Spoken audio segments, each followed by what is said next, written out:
Bien le bonsoir tout le monde. Alors je fais juste ce petit bout de vidéo qui sera juste avant l'achat manga qui va arriver pour vous juste après. Je suis quelques jours plus tard et en fait tout simplement déjà je m'excuse une nouvelle fois d'avoir totalement zappé de sortir l'achat manga. J'ai tout fait pour que il soit bon. Genre j'ai tourné au bon moment pour me dire ok je tourne maintenant comme ça j'aurai largement le temps de le sortir dans les temps. Et juste j'ai totalement zappé de le sortir. Je suis désolé. Voilà. Mais pourquoi j'ai oublié de le sortir? Tout simplement parce que je. Première information à vous divulguer, Resident Evil va revenir pour le deuxième opus. J'avais fait le premier opus. Du coup, pour ceux et celles qui ont suivi ce let's play sur le premier opus, le deuxième opus arrive, mais légèrement différent. Tout simplement parce que. Pourquoi j'ai oublié de sortir l'achat manga? Ça fait une semaine, là, à l'heure où je tourne ce petit bout, ça fait une semaine que je me suis lancé dans les streams. Parce que voilà, les streams, c'est quelque chose qui m'intéressait de fou, même plus que YouTube. Mais YouTube m'intéressait, hein, bien entendu. Mais voilà, ça m'intéressait de fou malade. Et du coup, j'attendais d'avoir la fibre pour pouvoir stream. Et là, la fibre est arrivée depuis maintenant 2 semaines peut-être. Et du coup, je me suis fait, vas-y, je me lance dans le stream. Je voulais depuis très longtemps le faire. Maintenant, je peux. J'ai fait. Et du coup, le deuxième opus de Resident Evil va arriver en stream. Tout simplement, c'est pendant les vacances qui vont arriver là. Du coup, très très très prochainement, je vais sortir cette vidéo dimanche, l'achat manga. Et comme ça, juste le lundi, juste après, normalement, si tout se passe bien, je suis en live sur Resident Evil le matin. Soit 9h, soit 10h. Je pense plutôt 10h. Voilà. Mais si vous voulez suivre Resident Evil en live, bah voilà, vous savez où aller. C'est Necodros. C'est Necodros sur Twitch. Voilà, c'est le même logo que sur la chaîne YouTube normalement. Et c'est bon. Et il faudrait juste que je cherche où que c'est. Mais si je trouve, et je vais trouver normalement, je vois pas pourquoi je trouverais pas. Je mettrai les rediffs de mes streams Resident Evil sur YouTube. Pour ceux qui ne vont pas être là sur Twitch, mais qui ont suivi le premier opus, qui veulent suivre le deuxième. Voilà. Du coup, ce sera des épisodes beaucoup plus longs. Et voilà. Et c'est tout. En tout cas, voilà. Du coup, j'espère que cette petite information vous a plu. Parce que maintenant, passons à la mauvaise info. Voilà, la mauvaise info, c'est tout simplement, il n'y aura pas cette année de vidéo Mangatech. Pourquoi ça me fait chier, j'ai le somme. Je voulais de fou faire une vidéo Mangatech, mais je ne peux pas. Tout simplement parce que je suis chez mes parents, je suis dans une chambre, je n'ai juste pas la place de tourner la vidéo Mangatech. Parce que pour faire une vidéo Mangatech, alors je dis pas que les autres font des mauvaises vidéos Mangatech, mais moi je trouve que pour faire une bonne vidéo Mangatech, j'ai envie de faire comme ce que j'ai fait l'année dernière en fait. Vider tout, avoir tout à côté de moi, voilà, présenter un par un, tac tac tac tac tac, et après hors cam, voilà, je range. Et du coup, je me suis dit, bon bah je vais faire ça. Sauf que l'année dernière j'avais 264 mangas précisément, et que cette année je suis à 833. Voilà, du coup il n'y a pas de vidéo Mangatech, je vous lance l'information ici. J'ai presque récolté, je sais pas trop si c'est le bon terme, mais j'ai presque acheté 600 mangas cette année. C'est pas mal, c'est vraiment beaucoup. Du coup voilà, mais juste je n'ai pas la place. Du coup les vidéos Mangatech j'en referai parce que juste je surkiffe faire ça. Mais juste là j'ai pas la place. Du coup j'en referai quand je serai chez moi. Enfin je suis chez moi techniquement mais je suis chez mes parents. Du coup quand j'aurai soit mon appart soit ma maison, je referai des vidéos Mangatech. Ou l'année prochaine si j'arrive à trouver un moyen pour contourner ça. Mais juste pas de place c'est horrible. Mais bon du coup là avec ce petit bout plus l'achat manga ça va dire hyper longtemps la vidéo. Du coup je vous prends pas plus de temps. Voilà, une petite nouvelle. J'ai lancé Twitch. Allez voir Resident Evil en Twitch. Et sinon sur Twitch, que du gaming. Voilà. Sur ma chaîne YouTube, il y a un peu de gaming. Et de surtout beaucoup animé, manga. Sur Twitch, pour le moment, c'est que du gaming. Bien entendu, de temps en temps, on va peut-être regarder des animés, pourquoi pas. On va sûrement souvent parler d'animés, de manga, voilà. Du coup, voilà, je prends pas plus de temps et je vous dis bon visionnage pour lâcher manga tout de suite. Allez, bon visionnage. Bien le bonsoir tout le monde, on se retrouve dans une nouvelle vidéo. On se retrouve pour faire l'achat manga de janvier 2022. Le premier achat manga de cette année 2022 qui est plutôt rempli. Il n'est pas rempli énormément, mais il doit y avoir une vingtaine de mangas, peut-être même 30 mangas. Ça reste correct. Et on va commencer sans plus tarder. Alors, avant toute chose, j'ai totalement zappé mes défis. Voilà, je me suis dit, en janvier, je reprends mes défis. J'ai totalement zappé. Et je m'en excuse. Du coup, il va pas y avoir de tirage en fin de vidéo. Et le mois prochain, je fais mes défis. J'ai totalement zappé. Genre, dans tout le mois, euh, j'ai zappé de fou. Déjà, je suis quasi pas allé à mon Leclerc où j'ai quasi tout le temps pour les nouveautés et tout. Parce que du coup, j'avais mon pote qui était pas là. Du coup, y aller tout seul, c'est chiant parce que c'est le midi qu'on y allait souvent en voiture. Du coup, on prenait 2 minutes. À pied, c'est un peu plus chiant, un peu plus long. Pas forcément le temps. Ensuite, j'ai eu le Covid. Du coup, j'ai loupé une semaine et demie de cours. Voilà, du coup, j'ai pas beaucoup été à Leclerc, du coup, j'ai beaucoup commencé sur Amazon, mais voilà. Et mes parents m'ont ramené pas mal de mangas aussi. On va commencer sans plus tarder. Du coup, il y a beaucoup de suites et beaucoup de nouveautés aussi. Du coup, on va commencer par les suites. Je sais plus en quelle ordre je faisais avant. Excusez-moi, je bouge juste ça. Voilà. Et on commence sans plus tarder par Kaguya-sama Love is War, le tome 7. Toujours pas commencé à lire Kaguya-sama. Tout simplement, j'ai regardé l'animé, voilà. J'ai encore l'animé en tête parce que ça fait pas si longtemps. Bon, ça commence à dater un petit peu que j'ai regardé l'animé. Mais du coup, je me suis dit que je n'allais pas commencer le manga alors que je venais de finir l'animé. Du coup, j'ai toujours pas commencé. Je commencerai un moment, surtout que là, on devrait. Je crois qu'à Kaguya-sama, il y a eu 3 saisons, 2 ou 3. Je sais plus, mais le manga doit pas mal avancer. On est peut-être plus loin que l'animé maintenant. Je sais pas. Je sais pas, c'est à voir. Mais faudrait que je commence Kaguya. Parce que quand même, 7 tomes, plus je reprends du retard, plus j'aurai des tomes à lire. Mais bon. Ensuite, Hitman, le tome 9. Je n'ai toujours pas lu. Je crois que vraiment, j'ai fait un blocage sur cette série qui était pourtant incroyable. Hitman, c'était insane. Je surkiffais de A à Z. Mais je crois que me faire spoil Fuka, ça m'a un petit peu freiné. Parce que Fuka, c'est un truc qui m'intéresse de fou aussi. Mais je veux pas le commencer parce que je veux lire Suzuka d'abord, qui est avant Fuka. Du coup, j'ai pas envie de commencer Fuka tout de suite. Je veux trouver Suzuka, sauf que Suzuka c'est super dur à trouver. Et que. Bah voilà quoi. C'est super dur. Du coup, Hitman, les coulisses du manga, de coup JCO, des éditions Pika normalement. Oui, c'est ça. C'est très bien, mais je crois que j'ai vraiment fait un blocage sur cette série. Malgré que ce soit très bien, je vous invite quand même à la suivre. Vraiment.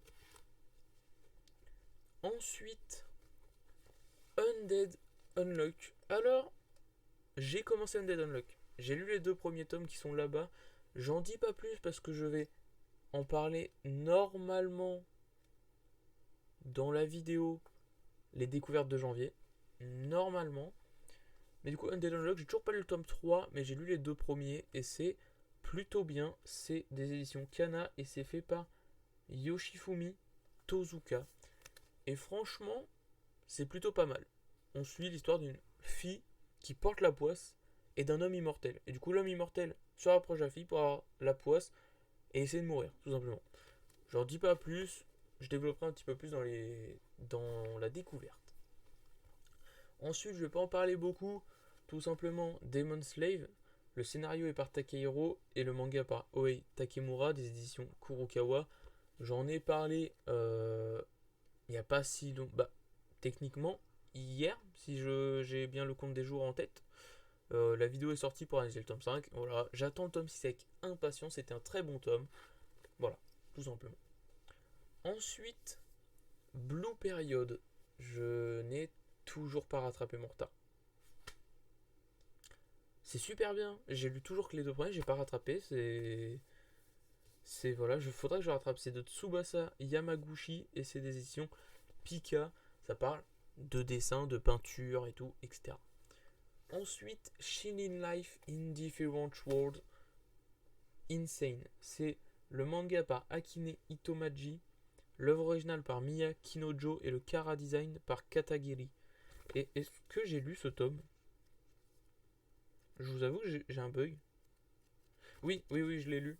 J'ai lu très bon tome où que on voit toujours leurs petites histoires et à la fin de ce tome, c'est incroyable. À la fin du tome, on voit le roi démon quitter son poste. J'en dis pas plus, c'est déjà un bon petit spoil. Voilà, excusez-moi pour ceux qui voulaient pas spoil. C'est trop bien. J'adore Shin Life in Different World. J'ai hâte d'en avoir plus, très clairement. Ensuite, Rent a Girlfriend tome 5.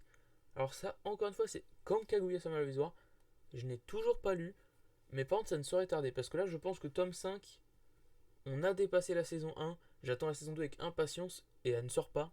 Je pense que je vais me lancer dans le manga pour découvrir plus de l'œuvre. Très clairement, parce que j'ai sûr qu'il fait Rent a Girlfriend en animé. Mais encore une fois, comme je venais de finir l'anime, je me suis dit, bon, je vais pas lire le manga tout de suite, quoi. Mais du coup, là, je pense qu'on est plus loin que la saison 1. Je pense que je vais me le lire prochainement. Je pense. Et du coup, c'est de Reiji Miyajima des éditions Wave Graphs. Je sais toujours pas le dire, cette édition, mais voilà. J'espère que le manga va être aussi bien que l'anime, parce que l'anime était vraiment excellent. Ensuite, Shai. Toujours, ça parle de super-héros, toujours pas rattrapé en retard. La même des Rangen, tout le temps. De Bukimi Miki et des éditions Kana. Faut que je rattrape mon retard, tout simplement. Surtout que je kiffais Shai, j'ai lu les 3 premiers tomes, c'était incroyable. Et j'ai arrêté. Voilà. Ensuite, les carnets de l'apothicaire des éditions Kiyun. Le storyboard est par Itsuki Nanao et le dessin par Neko Courage. Et encore une fois, une série que j'ai abandonné la lecture. Pas l'achat, j'abandonne très peu d'achats parce que je suis collectionneur à fond. Et du coup, bah en fait, mes mangas, il y a 70% de mes achats, c'est parce que je kiffe. Enfin, 70% de mon taux d'achat. Pourquoi j'achète les mangas? 70% parce que je kiffe les mangas, parce que je kiffe lire, parce que je kiffe voir une mangatech remplie et tout. Je trouve ça magnifique. 30% parce que je suis collectionneur. Voilà, très clairement. J'adore avoir des collections finies. Et j'adore. Et en plus, les mangas, j'adore, du coup, tout va bien. Et là, on passe à quelque chose de très très bien avec 8 tomes. Oui, 8 tomes de One Piece. Alors, c'est un peu dépareil parce qu'il y a le 25, 26, 59, 60, 61, 62, 63 et le tome 100. Oui, le tome 100, je vais pas le lire tout de suite, très clairement. Mais One Piece, c'est excellent. J'avance petit à petit dans l'anime, vous le voyez. À chaque fois que je finis 100 épisodes, il y a une nouvelle vidéo qui arrive. Là, actuellement, je suis dans une petite pause One Piece. Enfin, même une assez bonne pause. Alors que c'était insane, Dressrosa. Mais du coup, voilà One Piece. J'avance dans les mangas. Quand j'aurai fini l'anime et que j'aurai tous les tomes de One Piece, je pense que je me ferai un marathon One Piece pour me rattraper niveau lecture. Euh, voilà, je pense que ça va être une pépite. Du coup, voilà. 8 tomes de One Piece, du coup, de Eiichiro Oda, bien entendu, des éditions Glénat, et 8 tomes de One Piece, quel plaisir, quel plaisir. Hop, je pose ça là, parfait. Et maintenant, on va passer aux découvertes. Il y a pas mal de découvertes avec mes parents qui m'ont acheté plusieurs mangas. Bon, du coup, ce que j'aime bien avec mes parents qui achètent des mangas, c'est que c'est des mangas inconnus au bataillon. Enfin, inconnus au bataillon pour moi. C'est des mangas généralement peu recherchés, pas très chers parce que justement peu recherchés, pas trop vendus, etc. Et j'adore parce que ça me fait découvrir des séries. C'est vraiment super bien. Ah, d'ailleurs, non, j'ai oublié une suite, excusez-moi. Il y a Veille, le tome 3. Alors, ça, j'ai toujours pas lu les 2 premiers tomes, c'est mes parents qui m'avaient offert à Noël, pas qui vient de passer, mais l'année dernière. Ça date un petit peu, ouais. Le tome 3 est enfin sorti. Putain, ça a été super long à attendre ce tome 3. Je vous avoue que le manga me fait un peu peur. Du coup, j'ai peur de me lancer dedans. Mais je le ferai un jour. Et du coup, c'est des éditions Wave Graph, encore une fois. Et c'est fait par Koteli. J'ai bien l'impression que c'est ça. Du coup, Veille, tome 3, dernière des suites du mois. Du coup, passons aux suites, enfin aux nouveautés, comme j'ai dit. Et voilà, ce que j'aime vraiment bien avec mes parents, c'est que ça me fait découvrir des nouvelles séries auxquelles je me serais probablement jamais intéressé. Par contre, ce qui est un peu chiant, c'est qu'ils s'y connaissent pas des masses en manga. Du coup, ils prennent généralement ce qui est en bon état et pas très cher. Ça me fait découvrir la série, c'est bien. Mais par contre, des fois, je tombe sur des séries interrompues, sur des séries pas finies, sur des trucs en arrêt de commercialisation. Après, en arrêt de commercialisation, si c'est fini, dur à trouver, ça peut être bien. Enfin, ça peut être bien dans le sens où c'est fini. Par contre, ça peut être dur à trouver, c'est chiant. Mais du coup, voilà, sans plus tarder, on va passer à toutes ces découvertes parce qu'il y en a pas mal. Enfin, toutes ces découvertes, toutes ces nouveautés, pardon. Du coup, on commence par 4 tomes de Yonbi avec le tome 2, 3, 5 et 7. Ça, c'est le seul manga qui m'ont acheté où j'étais en mode je connais ça, j'ai déjà entendu parler. Et j'avais déjà entendu parler de Yonbi. Je ne sais pas de quoi ça parle par contre. Mais j'ai déjà entendu ce titre. C'est de Moon Jung-ho. Ça doit être un manhwa ça. Et des éditions Togepi. Togebi. Écoutez, je découvrirai ça quand j'aurai le tome 1. Surtout que si j'achète le tome 1, j'ai 1, 2, 3. Ça fera une bonne découverte en lisant 3 tomes. Hop, je vais poser les mangas ici. Je commence à plus avoir de place. D'ailleurs, ça commence à être vraiment catastrophique, hein. Ma chambre est trop petite. J'ai pas assez de meubles. Il y a un nombre de mangas qui traînent là-bas. C'est un bordel sans nom. Je n'ai pas de place pour ranger mes mangas. Mais bon. Ensuite, ils m'ont acheté le tome 3 de Aria. Alors oui, encore une fois, comme Yonbi, comme beaucoup de mangas qui m'ont acheté, ils prennent ce qu'ils trouvent. Du coup, je n'ai pas le tome 1. Du coup, je peux pas découvrir techniquement. Mais j'achèterai juste le tome 1 et potentiellement le tome 2. Je pourrais lire les 3 tomes. Et je trouve ça très stylé d'avoir une jaquette dans ce sens-là. Je crois que c'est ma toute première. Et je trouve ça vraiment bien. Genre, voilà, il faut changer dans la vie. Et c'est ma toute première jaquette comme ça. Je trouve ça cool. Du coup, Aria de Kuzue Amano et des éditions Kami. Connaissez pas cette édition, je crois que c'est mon premier manga de cette édition. Voilà, on enrichit les éditions, on enrichit. Ensuite, le tome 2 de Dire. Je sais pas trop si ça se pense comme ça. Je ne sais pas de quoi ça parle, comme tous les trucs, parce que juste je les ai, ok. Je découvrirai quand j'aurai les tomes 1, parce que là encore une fois, tome 2. Mais du coup, voilà, je sais pas de quoi ça parle. C'est officiel comic fanbook des éditions Camille, encore une fois. J'achèterai le tome 1 et on verra ce que ça vaut. Pour le moment, je peux pas trop en dire grand chose. Ensuite, AI Hunter de Jung So Chul et des éditions Togebi, encore une fois. Et du coup, encore une fois, tome 2, faut attendre le tome 1, la même rengaine. On verra ce que ça vaut quand j'aurai le tome 1. Ensuite, on est sur. Non, pas le dernier. Hop, on va présenter celui-là en premier. Encore achat de mes parents, il y en a encore 3 mangas achetés par mes parents. Reika, le tome 5. Alors ça, je crois que c'est une série en arrêt de commercialisation, par exemple. Et c'est en 5 tomes. Est-ce que c'est fini ou est-ce que c'est pas fini? Je ne sais pas. Mais du coup, voilà. Et en plus, les tranches là, ils sont un peu marron, noir. Je trouve ça très, très, très bien.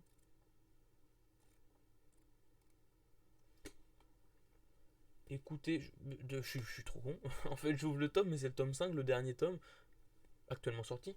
Ça se trouve, j'ai pris un putain de spoil dans la gueule, je ne sais pas. Mais du coup, c'est des éditions Glénat et c'est fait par Terasushima. Terashima et Fujiwara. Je pense que c'est eux. Hop, et dernier achat de mes parents, 2 mangas. Ils m'ont acheté Shonkshu. Je sais pas ce que c'est, tome 6 et 11. Voilà, il faudra que je complète. En tout cas, les jaquettes, franchement, sont pas dégueu. Les jaquettes sont vraiment, vraiment pas dégueu. J'aime bien. Et du coup, c'est fait par Kim Chung-jae. Excusez-moi encore pour la prononciation. Et des éditions Togebi, encore une fois. Hop. Et maintenant, on va passer à mes nouveautés. Moi, ce que j'ai pris, parce que voilà, ça m'intéressait, ça avait l'air bien, etc., etc. Alors déjà, avant de commencer par ça, on va commencer par ce que mon frère m'a donné. Mon frère m'a donné un tome ce mois-ci, mais pas n'importe quel tome. Il m'a donné le tome 1 de Tokyo Revenger. Et ça, c'est très très bien. Je me suis pas encore lancé dans Tokyo Revenger, que ce soit le manga ou l'animé. Du coup, ça peut être un moyen de me lancer dedans. Genre vraiment. Et du coup, c'est fait par Ken Wakui et c'est des éditions Glénat. Hop. Ensuite, je ne sais pas trop de quoi ça parle, mais ça m'intéressait juste par la jaquette, très clairement. Ayakashi Triangle. C'est de Kentaro Yabuki et des éditions Delcourt Tonkam. Voilà, je ne sais pas de quoi ça parle. John Ninja Exorcist, dont l'existence est vouée à chasser les Yakashi. Ayakashi. des esprits démoniaques infligeant toutes sortes de maux aux humains. Ok. On va voir ce que ça vaut. Je pense que je vais attendre le tome 2 pour lire les deux tomes. Voilà, petite découverte. Alors ça. Là, on est sur quelque chose de très bien. Une découverte que j'ai lue. Qui arrivera, encore une fois, normalement dans la vidéo découverte de janvier. Et du coup, on est sur My Elder Sister, les deux premiers tomes. Et franchement, j'adore. C'est fait par Ida Poshi des éditions Daytan et je vais pas plus en parler parce que j'en parle dans la vidéo découverte. Voilà. Du coup, en tout cas, tout ce que j'ai à dire, c'est que c'est très bien et j'ai extrêmement le somme de pas trouver le tome 3. Sur Amazon, il n'est pas disponible en Prime, ça me fait chier. Et en magasin, comme j'ai déjà dit, j'en ai pas fait beaucoup ce mois-ci, mais je ne le trouvais pas. Ça me fait un peu chier. Ensuite, je ne pouvais pas passer à côté. J'avais surkiffé l'animé. J'ai hésité quand même à passer à côté, mais je me suis fait non, non, je ne peux pas. Je ne peux très clairement pas. C'est Darling in the Franxx. Et quel bonheur d'avoir ça en manga. Alors, comme vous voyez, il est encore sous blister. Parce que je ne l'ai juste pas ouvert. C'est tout. Hein. Je compte pas le laisser sous blister, forcément. Parce que je compte le lire quand même. Mais voilà, je ne pouvais pas passer à côté de ce manga. Sachant que j'avais surkiffé l'animé. Ça part un petit peu en couille à la fin. Mais voilà, j'en dis pas plus. Mais j'avais surkiffé. Du coup, le manga est par Kentaro Yabuki. Et c'est le même que Ayakashi Triangle. Ouais, c'est ça. Et du coup, on est sur un tome 1. On est sur du Delcourt Tonkam. On verra ce que ça vaut en manga, sachant que du coup, en animé, c'était excellent. Vraiment. Ensuite, on va passer sur 3 nouveautés qui m'intéressent. Alors, déjà la première, Oshinoko. Je ne sais pas de quoi ça parle, mais juste les jackets m'ont fait de fou penser à Demon Slave. Je ne sais pas pour vous si ça vous fait penser à ça, mais genre un peu le style des personnages, ça m'a fait penser de fou à Demon Slave. Et du coup, j'ai fait, je prends. Voilà, du coup, je ne sais pas du quoi ça parle. Il y a 2 tomes, je découvrirai ça en lisant les 2 tomes, je les ai pas encore lus. C'est fait par Aka Akasaka. C'est l'auteur de Kaguya-sama Love is War, ça. Intéressant, intéressant. Et quel est le synopsis? Dans le monde du spectacle, le mensonge est une arme. Le docteur Goro est obstétricien dans un hôpital de campagne. Il est loin du monde de paillettes dans lequel évolue Ai Oshino, une chanteuse au succès grandissant dont il est fan absolu. Ces deux-là vont se rencontrer dans des circonstances exceptionnelles qui changeront leur vie à jamais. Pourquoi pas, je verrai ce que ça vaut une fois avoir lu, je vous en dirai des nouvelles. Mais voilà, du coup on va passer sur les 3 derniers mangas qui étaient des choses qui m'intéressaient de fou. Alors déjà on va commencer par les 2 premiers tomes de Yorimiya. Ça juste, l'animé m'intéressait de fou, mais je m'étais pas encore lancé dedans. J'ai vu le manga sortir, j'ai fait vas-y, j'y go, je lis le manga. Du coup, j'ai lu les 2 premiers tomes, c'était très très bien. Ça va sûrement arriver dans la vidéo découverte de février, ça. Voilà. Parce que du coup, j'ai dit que maintenant je faisais 4 découvertes par mois. Du coup, ça, je l'ai fait la découverte dans janvier, mais c'est pas grave. Mais du coup, normalement, en janvier, les découvertes, ça va être My Elder Sister. C'est quoi les autres découvertes que j'ai fait? Undead Unlock. Je sais plus, il faudrait que je revoie ça. Mais ça sera sûrement en février. Mais du coup, voilà, je vais pas en parler des masses. Juste, c'est une romance insane de 2 personnages qui sont pas du tout les mêmes quand ils sont en cours et chez eux. Et ils vont découvrir la facette chacun de l'autre quand ils sont pas en cours. Et ils vont se rapprocher, et voilà. Et c'est vraiment ultra bien, ultra plaisant. Et c'était une très bonne lecture. J'ai hâte d'avoir le tome 3 parce que c'était vraiment bien. Et du coup, voilà, l'anime m'intéresse de ouf. J'ai fait, je fonce. Et c'est fait, c'est des éditions Nobinobi. Et c'est fait par Hero Daisuke Agiwara. Et du coup, pour le dernier manga, alors ça, c'est sur YouTube que j'ai vu quelqu'un en parler. Et je me suis dit, ça a l'air trop bien. Genre vraiment. Et du coup, c'est Harem in the Fantasy World Dungeon. J'ai hésité à attendre le tome 2 pour lire. Pour me dire, comme ça rentre dans une vidéo découverte encore une fois. J'ai pas attendu parce que tout simplement j'ai du mal à les trouver. Ça fait plusieurs semaines que je cherche le tome 1, 2 et maintenant 3 qui est sorti de cette œuvre. J'ai trouvé le tome 1 au magasin, malheureusement pas le 2 et le 3. Sur Amazon, pareil, c'est pas disponible en Prime 2 et 3. Ça me fait un peu chier, mais en tout cas, c'est un très bon manga. Le scénario est par Shaji Sogano, le dessin est par Issei Ioju et le chara design est par Shiki Doji. Et c'est vraiment bien. C'est des éditions d'Eitan. Et on va suivre l'histoire d'un personnage qui va se connecter à un jeu vidéo. Il va rentrer ses petites caractéristiques. Une fois avoir fini ça, il va se faire téléporter dans un isekai. C'est totalement un isekai. Et du coup, on va découvrir un peu ce isekai, qu'est-ce que c'est. Et on va le voir évoluer dedans, gagner du niveau, gagner des stats. Et voilà, il va découvrir qu'est-ce que c'est que ce isekai. Et au début, il pense que c'est un jeu juste en VR, mais il se rend compte très vite que pas du tout en fait. Et voilà, on va juste suivre son évolution avec ce personnage qui va être sûrement son esclave. Je sais pas trop, mais je pense tout simplement parce que il a pour but de l'acheter, mais pour le moment il a pas les fonds. Du coup, on verra s'il arrive à récolter de l'argent. Mais je pense. Et du coup, voilà, c'était un manga très très bien. Du coup, voilà pour l'achat manga, je ne sais pas, mais à vue d'œil, je dirais qu'il y a ouais, peut-être 30 mangas dans cet achat. Et du coup, j'espère que cet achat manga vous aura plu. J'espère que le prochain sera très rempli également. J'essaierai de penser à mes défis parce que j'en suis désolé, j'ai totalement zappé ce mois-ci. Je n'y ai pas pensé une seule seconde. Et c'est juste hier où j'étais en mode putain, mes défis, je les ai pas fait. Et j'étais en mode ah, bah, pas le temps. Du coup, ça sera fait le mois prochain si j'y pense. Je vais essayer d'y penser vraiment. Et du coup, voilà, j'espère que cette vidéo vous aura plu. Si vous venez de vous lever, passez une très bonne journée. Si vous allez en soirée, passez une très bonne soirée. Si vous allez vous coucher, passez une très bonne nuit. Et sur ce, à la prochaine.